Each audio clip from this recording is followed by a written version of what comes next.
Tak, začíname. Môžem kývať palicou. A ako prvý jazdec sa nám ukazuje, musíme ho rozpoznať. Skúsime to podľa štýlu jazdy.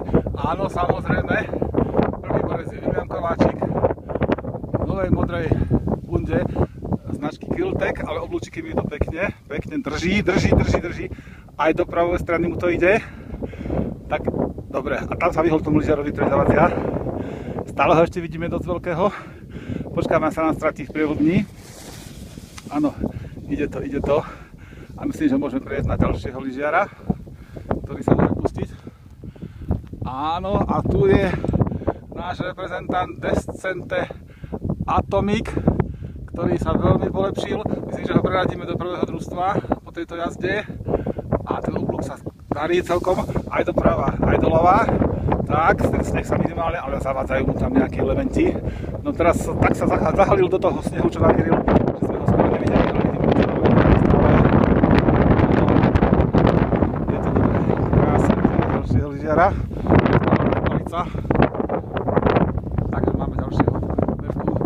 A Malianko, není síce malý, ale voláme ho tak v modrej prilbe, snaží sa. Bol pekný oblúk, áno. Elán to vykreslil, drží, v pohode, nádhera, ideme ďalej.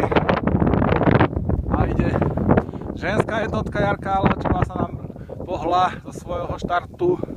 Tie oblúčiky sú o niečo menšie, dole je taká malá, hej, ale ide to doľava a doprava, blíži sa a pomalinky sa bude aj vzdialovať. Tak, to bola dobrá krivka, aj druhá krivka ušla, trošku tam boli nejaké vibrácie a chvenie, to môže byť, to pripúšťame.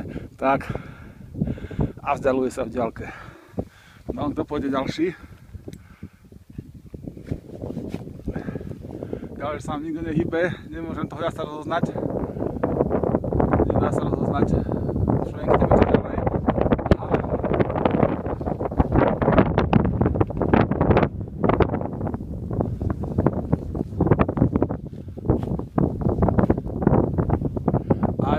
Predseda sa hýbe.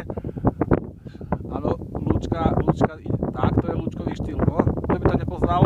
Z diaľky to je zreteľný lúčkový štýl, ale je to náš Jožko, ktorý je nezameniteľný.